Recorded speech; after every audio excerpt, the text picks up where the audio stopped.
Hi guys and welcome into the most incredible crushes in the Evans Gambit, which happens after e4, e5, knight f3, knight c6, bishop c4, bishop c5, and now, instead of the usual moves like c3 or castling, white can play b4, very daring move, attacking the bishop, and yeah, it's a pawn sacrifice, black can just take this pawn, but after bishop takes b4, white can play c3, then d4, very quickly, getting initiative. So, for example, bishop c5, it's not very good move.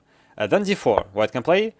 So it's a very interesting opening and well suited for players with attacking style of play. So let's see how it happens in practice.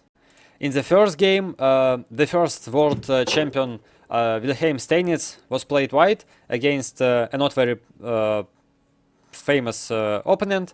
e4, e5, knight f3, knight c6, bishop c4, and now if you want to avoid this opening, so bishop c5 before, I recommend playing knight f6, but you have to be prepared against knight g5 move. So you have to know d5 move, ed, knight a5, bishop b5, c6, and so on. So okay, but bishop c5 was played in the game before. Bishop takes b4 it's the most principled choice in this position. C3 and bishop a5, the most popular and the strongest opportunity, because after d4, ed, white cannot take on d4. So long castle was played, knight f6, d4, and now computer says that this position is equal or maybe a little bit more pleasant for black. So I want to say that the computer doesn't like this opening at all, but from a human point of view, Evans Gambit poses a lot of problems, big problems for black. So it's very interesting opening. For example, long castles, and the computer says that this position is more pleasant for black. But okay, knight a5, knight takes e5, knight a4, bishop f7. Looks very scary for black, but okay, rook takes f7, takes, d5. And again, looks very scary for black, and if I were black, I would not go into this position. So, but okay, knight e7, queen a4. Okay, attacking both pieces, but bishop takes c3, takes queen c4, and again looks very scary for black. But knight c takes d5, bishop g5, and again, but okay, king f8 looks very weird, but it's the most it's the strongest move in this position. Queen takes d5, takes, and d6, for example, and this position is more pleasant for black, and now it's something obvious, but it's very difficult to figure out. So black played e takes d4, but now bishop a3, very nasty for black, because now black cannot castling, so they play d6, but e5, and d takes e5 is the decisive mistake. Instead of d takes e5, black have to play knight e4. But again, for example, e takes d6, c takes d6, and queen e2 looks very dangerous for black. But he can play d5 or queen e7 or even bishop f5. So like this. And again, it looks very dangerous for black, but black's position is absolutely fine. But d takes e5 was played in the game, and now white's position is completely winning. So queen b3, attacking f7 pawn, queen d7, rook e1, and look at the white's pieces. They are very active.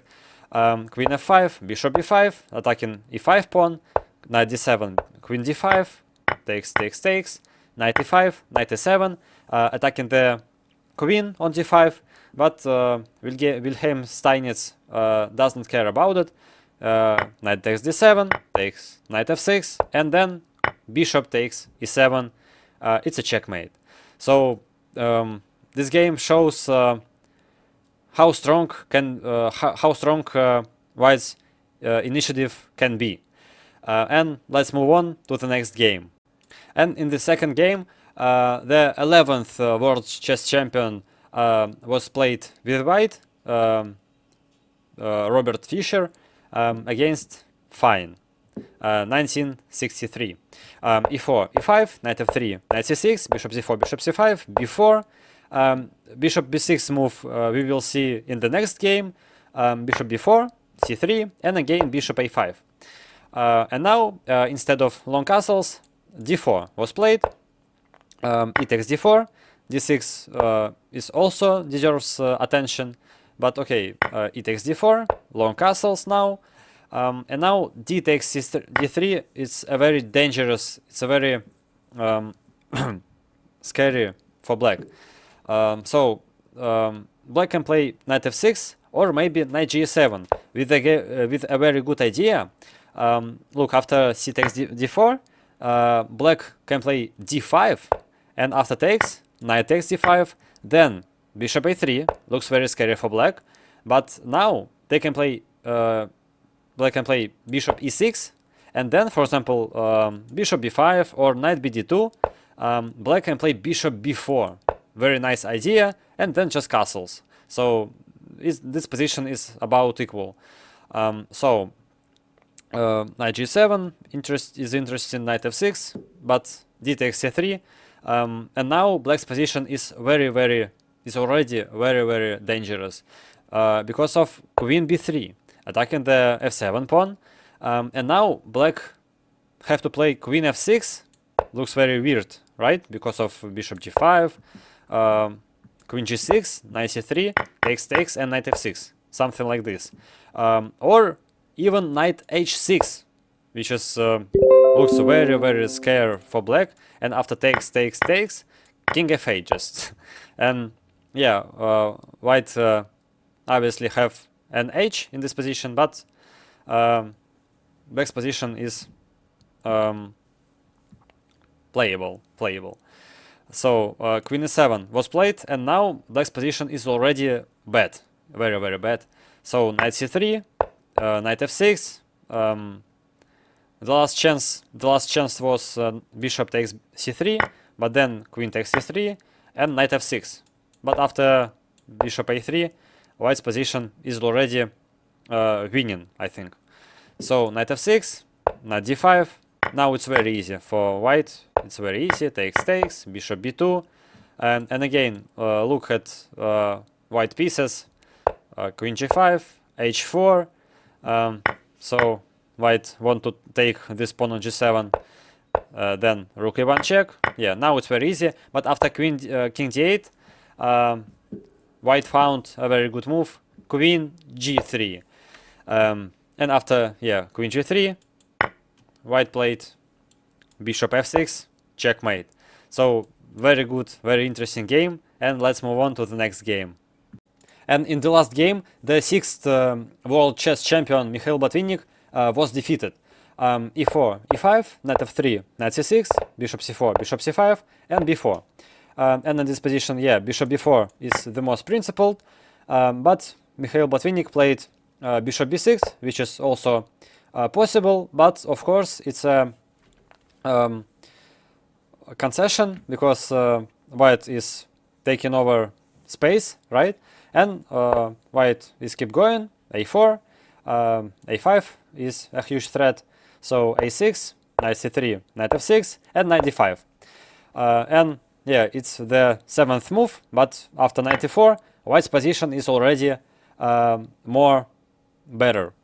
So instead of knight e4, black can play, for example, d6 or maybe long castle or maybe h6, but knight e4 is very dangerous. Is already very dangerous for black because castle, and d3.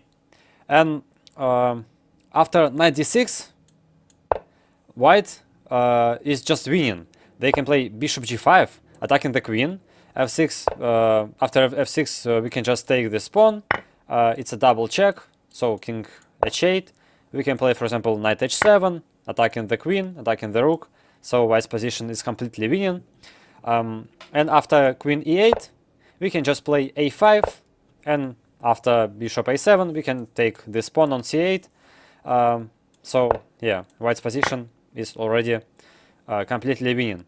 Black have to play knight f6, and bishop g5 is a very nasty pin for black.